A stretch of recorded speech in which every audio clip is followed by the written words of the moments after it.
Hi, what's up? Today, song of the day is Exotic by DJ ESCO. DJ ESCO being one of the big producers for Future, the guy that ended up spending a bunch of time in prison in the Middle East, which is a very interesting story. If you ever want to read about that, just Google like DJ ESCO prison or something. This is the second song off of his mixtape, Colorblind. I think the second song on these sorts of projects is actually almost more key than the first song.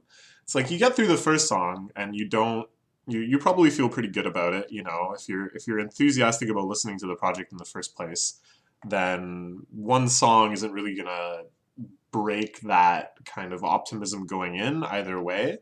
Um, but then the second song, like when the beat for the second song starts, I think that's the most crucial moment to really like capture your audience and convince them like, oh, the whole thing is gonna be like this. The whole thing is gonna be this good. Like, oh, like we're really going in on this, and I think he really achieves it here. The beat has this awesome, really kind of low bass feel to it, but it's like really kind of active. It has this almost like bubbling feel that's like very constant. Um, and immediately like Future in on the hook is like right there with the beat, with this like I don't know how to describe this. It's relentless in a sense. It almost feels like every single line is starting before the previous one finishes, and yet it's still in that kind of typical Future hook style, where it's kind of really spacey, disoriented. Like he's like really kind of low in his vocal range. And again, it just kind of feels like this like really fast underground river that's just racing through the song. All of the verses are really good too, and the way that they both play off of this, like they both work in the energy of this to their song or to their verse, but then will find points at which they can make like a total break from that pattern, and go somewhere else totally different rhythmically or melodically or whatever. So here, I think when he goes like exotic, he just kind of like breaks his entire flow up until this point, um, and just says the word exotic. King shit with the pilot, and it's like this amazing moment of like bursting through every kind of rhythmic inclination that the song has had so far.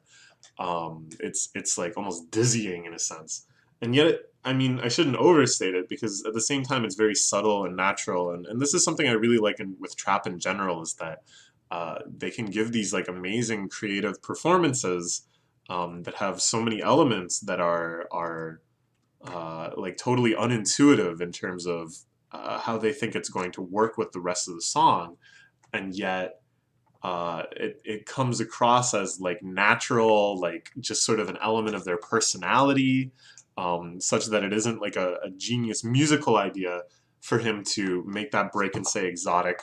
He just was overcome by the feeling of needing to say the word exotic in such a way. It's the spontaneous overflow of emotion that defined poetry going way back to the Romantic era. Um, so you know that's cool. I think Young Thug's verse has tons and tons of examples of it. That he only in the most kind of subtle ways actually relates back to the main flow of the song, like this kind of relentless, rushing, really low end feeling. And instead just kind of like wanders around on top of it, again with a real sense of freedom, of just letting his personality out, barely even like rapping at some point. I really love this, like, I'm wide awake, wide awake, wide awake. I got cake, like my birthday. That white powder like funnel cake. Like it almost seems like it's from a different song. That it has like a very clear rhythmic focus and a really clear kind of mood to it, but it's not the same mood as anything else in the song has established. Which is so cool, that he's able to kind of like wander his way over there, wander his way almost into a completely different song, and deliver these lines that again don't stand out as jarring, don't stand out as strange, but more just like subtly feel like naturally what would happen at that point in the verse. Um,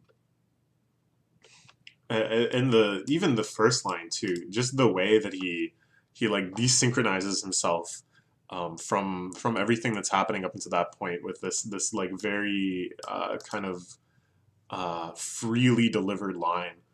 Um, and yet at other points, like here, this is what I'm talking about when he kind of gets into this more like structured part, or here at the end too.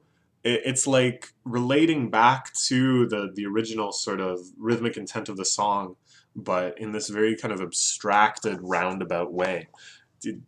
I don't know. It's hard to describe if you just don't listen to it. But I guess my intent is like that you will listen to it and that you'll kind of like keep an ear out for these sort of things, and I hope it becomes clear to you just how unintuitive a lot of the rhythmic choices are in these verses.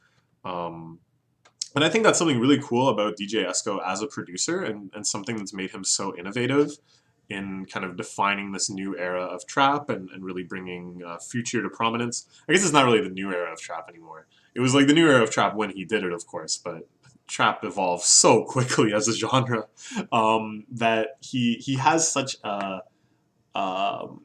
assertion with the beat, that the beat asserts itself on